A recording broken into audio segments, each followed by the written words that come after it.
Hi hello friends, வணக்கம் and welcome back to my channel. இன்றைக்கி நம்ம நோய் எதிர்ப்பு கஷாயங்களை எப்படி முறையாக பயன்படுத்துவது, தவறாக பயன்படுத்துவதன் மூலமாக என்னென்ன பாதிப்புகள் ஏற்படுதுன்றதை பற்றி தான் இந்த வீடியோவில் பார்க்க போகிறோம்.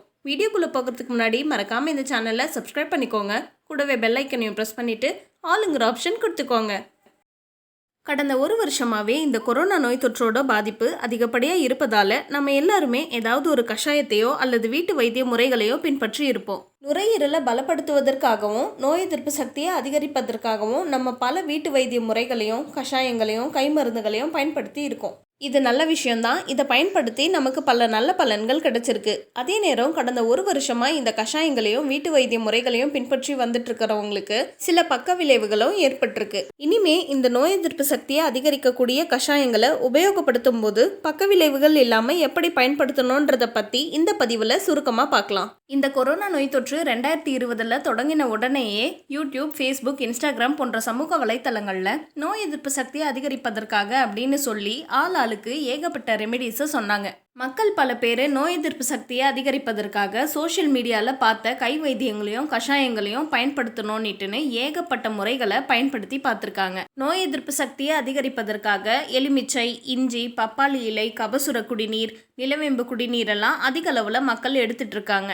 இது மட்டும் இல்லாமல் சுடு தண்ணீரை அதிக சூடாக குடிக்கிறது, கொதிக்கிற தண்ணீரில் 4-5 முறை ஆவி பிடிக்கிறது, நீண்ட நேரம் ஆவி பிடிக்கிறதுன்னு சொல்லி பல விஷயங்களை செஞ்சுருக்காங்க. காரமான பொருட்களை சாப்பிட்டா கொரோனா வைரஸ் கிருமிகள் அழிஞ்சிடும்னு சொல்லி அதிக காரமாக சாப்பிட்றது. இது மட்டும் இல்லாமல் ஒரு படி மேலே போய் இஞ்சி, பூண்டு, எலுமிச்சை, மிளகுன்னு காரத்தன்மை உள்ள சமையலறை பொருட்கள் எல்லாத்தையுமே சேர்த்து கஷாயம் போட்டு குடிச்சு கடைசியாக வாய்ப்புண், இரைப்பை புண், வயிறு உபசம், வயிறு வலி, அசிடிட்டி, மூலம் போன்ற பிரச்சனைகள் எல்லாம் சந்திக்க நேரிடுறாங்க. கஷாயத்தை எவ்வளோ அளவு எடுக்கணும், எத்தனை நாள் எடுக்கணும்னு தெரியாமல் உபயோகிச்சதால நிறைய பேருக்கு ஏற்பட்ட ஒரு பாதிப்புன்னு பார்த்தா பெப்டிக் அல்சர் டிசீஸ்.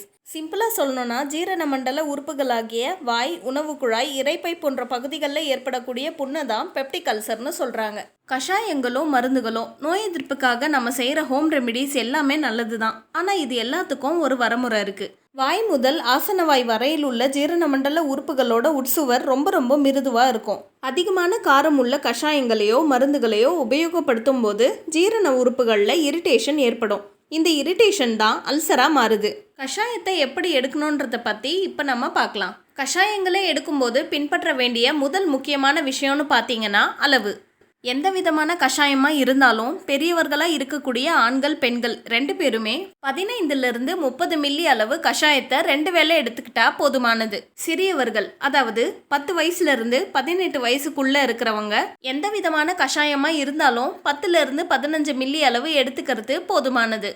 எந்த விதமான காரமான காட்டமான கஷாயமாக இருந்தாலும் உங்கள் வீட்டிலேயே செஞ்சுருக்கக்கூடிய கஷாயமாக இருந்தாலும் உணவு சாப்பிட்ட பிறகு தான் குடிக்கணும். அதுலேயும் உணவு சாப்பிட்ட அரை மணி நேரம் கழித்து குடிச்சிங்கன்னா இரைப்பையில் ஏற்படக்கூடிய அழற்சி, புண், எரிச்சல் இதையெல்லாம் தடுக்கலாம். கஷாயங்களை எடுத்துக்கும் போது ஒரு 7 to 14 நாட்கள் தொடர்ச்சியாக கஷாயங்களை எடுத்துக்கோங்க. பிறகு 15 நாட்கள் கஷாயம் குடிக்காம காரம் குறைவான உணவுகளை சாப்பிடுங்க.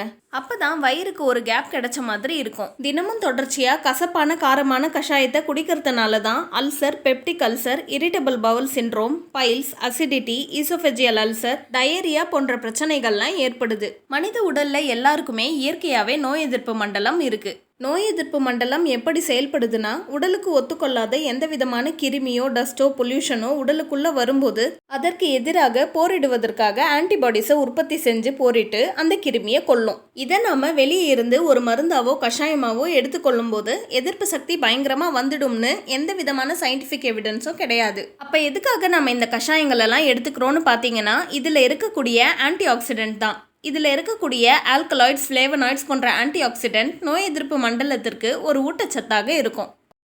இன்னைக்கு நம்ம நோய் எதிர்ப்பு கஷாயத்தை எப்படி முறையாக பயன்படுத்தணும், தவறாக பயன்படுத்துவதன் மூலமாக என்னென்ன பாதிப்புகள் ஏற்படுதுன்றதை பற்றி இந்த காணொலியில் பார்த்தோம். அடுத்து வேறொரு சுவாரஸ்யமான தலைப்பில் நான் உங்களை சந்திக்கிறேன். இந்த வீடியோ உங்களுக்கு பயனுள்ளதாக இருந்தால் உங்கள் ஃப்ரெண்ட்ஸ் அண்ட் ஃபேமிலிக்கு ஷேர் பண்ணுங்கள். மேலும் பல ஆரோக்கிய சம்பந்தப்பட்ட பதிவுகளுக்காக இந்த சேனலை சப்ஸ்கிரைப் பண்ணிக்கோங்க. நன்றி.